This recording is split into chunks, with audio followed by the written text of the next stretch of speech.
ഹരി എന്തോ പറ്റിയടേ? എന്തോ പ്രശ്നം ഇവിടെ? മെമ്പറെ എന്തോ പറ്റുമെന്ന് ചോദിച്ചാൽ ഞാൻ ഇവിടെ ഇരുന്ന് ബാൾ കളിച്ചുകൊണ്ടിരിക്കുക.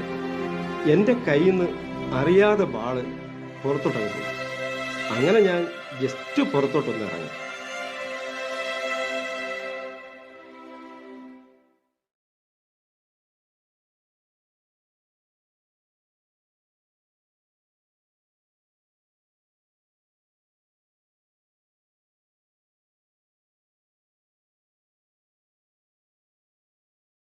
സാറേ, ഇദ്ദേഹം ക്വാറന്റൈൻ ലംഘിച്ചു.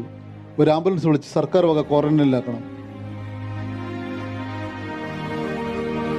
സാറേ, ഹരി പുറത്തോട്ട് ഇറങ്ങി എന്നുള്ളത് ശരിയാ. അബദ്ധത്തിൽ ഇറങ്ങിപ്പോയതാ, ക്വാറന്റൈൻ ലംഘിച്ചൊന്നുമല്ല.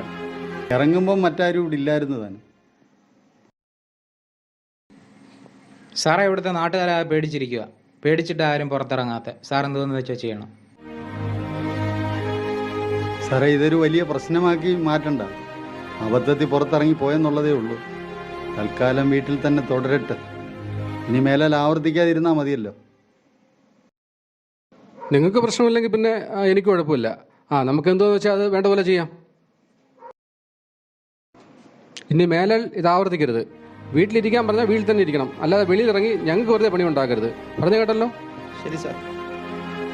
സാറേ, ഞാൻ മനഃപൂർവ്വം രോഗം പടർത്തണമെന്ന് പറഞ്ഞ് ഇറങ്ങിയതല്ല. ഒരബദ്ധം പറ്റിപ്പോയതാ. എനിക്ക് ഈ നാട്ടുകാരും നാടും എന്ന് വെച്ച ജീവൻ തന്നെയാണ്.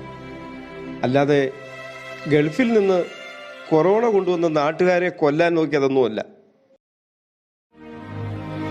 ചിറ്റപ്പാ പോട്ടെ, അവരറിയാതെ പറ്റിയതാ. പോട്ടെ ചേട്ടാ, ഞങ്ങൾ നാട്ടുകാരെന്തെങ്കിലും പറഞ്ഞിട്ടുണ്ടെങ്കിൽ പേടിയുണ്ടാ. ചേട്ടൻ കാര്യമാക്കണ്ട. ഞങ്ങൾ മനഃപൂർവ്വം പറയല്ല, പേടി കാരണം ഓരോന്ന് പറഞ്ഞു പോകുന്നതാ. സാഹചര്യം അങ്ങനെ ആയിപ്പോയി ചേട്ടാ. ചേട്ടൻ്റെ കണ്ണീര് മണ്ണി വീഴരുത്. ചേട്ടന് താങ്ങും തള്ളുമായി ഞങ്ങളിവിടെ തന്നെ കാണും.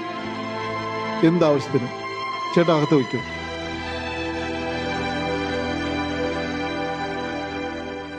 പ്രവാസികളെ ഞങ്ങളുടെ ചങ്ക. പ്രളയം വന്നപ്പോൾ കേരളം അതിനെ ഒറ്റക്കെട്ടായി നേരിട്ടതുപോലെ പ്രവാസികളെയും കേരളം കൈവിടില്ല. നിങ്ങളെയും കേരളം ഏറ്റെടുക്കും. നിങ്ങളെ ഞങ്ങൾ ഉയർത്തിക്കൊണ്ടുവരും. ഇത് ഞാൻ ചേട്ടന് തരുന്ന വാക്കല്ല, പ്രവാസികൾക്ക് കേരളം തരുന്ന വാക്ക്. ഇത് കേരളം തരുന്ന വാക്കാണ്.